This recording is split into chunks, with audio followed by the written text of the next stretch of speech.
Hi folks, thought I'd make a short video before I put all this away.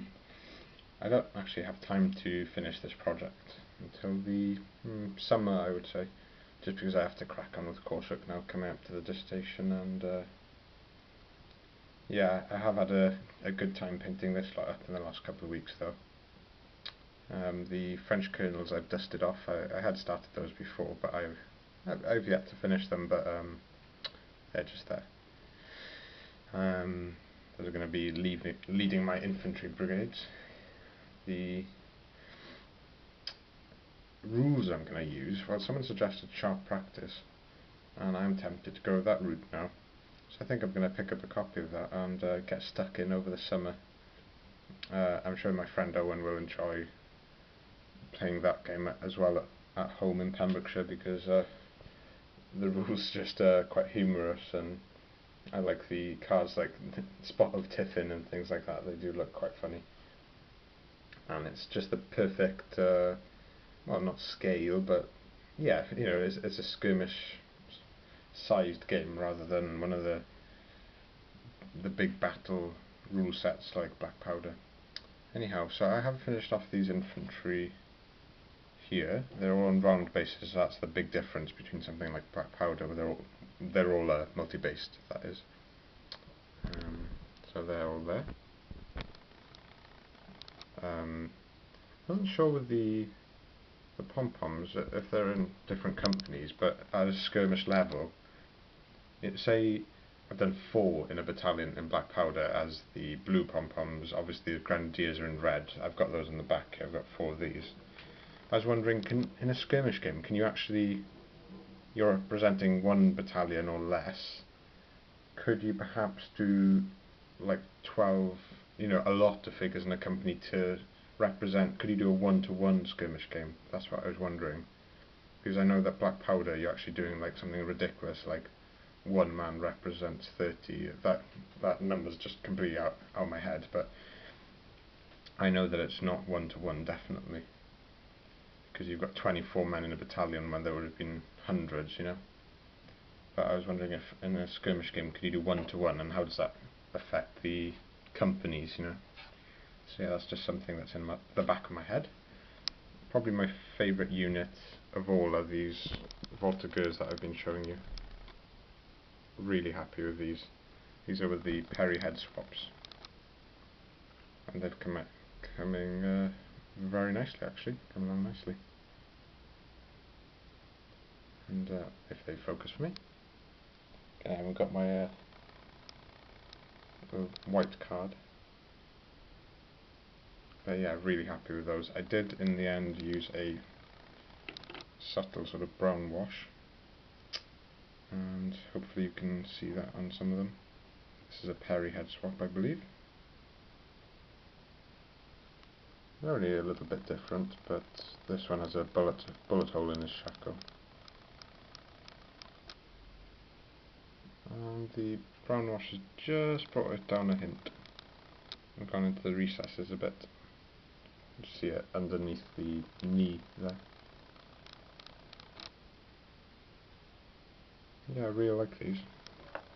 Got the officer for them as well. He's looking quite nice in all his gold regalia.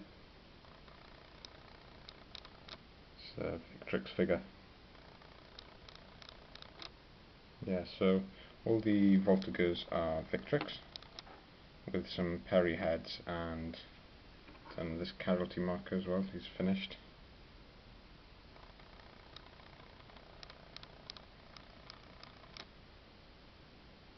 And the opposing rifles over here.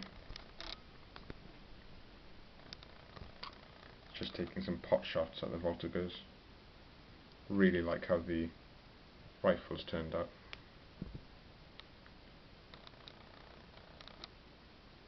Ideally I'd have one light on each side here, just so I don't have the shadows.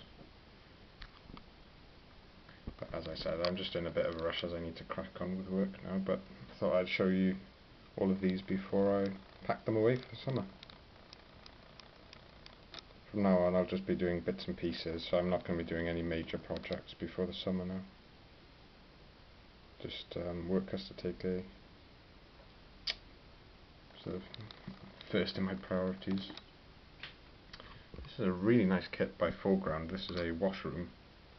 Just see the muskets poking out there. And I love how these come almost pre-painted, aren't they? The roof is really nice, and I've thrown in a couple of figures in there for you. Some Perry Voltigeurs, and there's one Victrix guy. they fit perfectly, so the muskets sort of naturally rest out the window. It's just spot on. So the guys at Foreground definitely know what they're doing. Really like that figure. He's at a resting pose. I've thrown in some sort of Spanish cloth in some of the trousers rather than having the white. But yeah, the Foreground kits are lovely. It's got like cracks in the paintwork and things. Naturally, again, that colour for me would be very tricky. So these sort of pre-painted buildings are just fantastic. Not sure how much the washroom goes for new, but I managed to pick up for a real bargain at Crusade.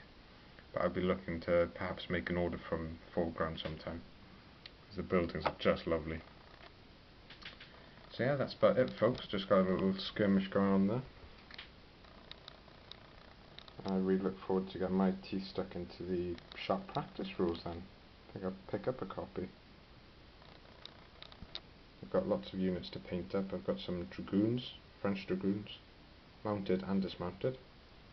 I might pick up some hussars for the British. I have primed up some British infantrymen just like these, just to be standard line infantry. But obviously I've got the rifles, and you could then go to do some light infantry skirmishing. I think Victrix do a flank company box set, so I think I'd then do those in firing poses and sort of more active poses. The marching poses is something that some people that I know complain about,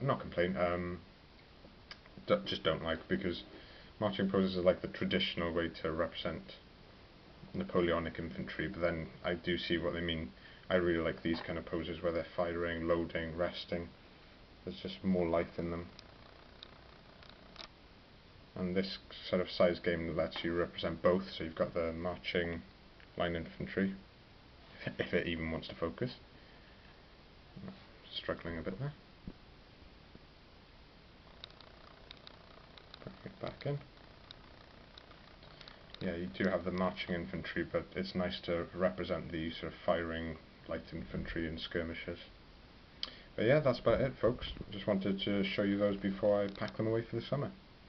And from now on, it's just going to be cracking on with work and doing the odd miniature, I suppose. Just relaxing a little bit in the evening. Anyway, that's about it. See you again soon. Ta-ra.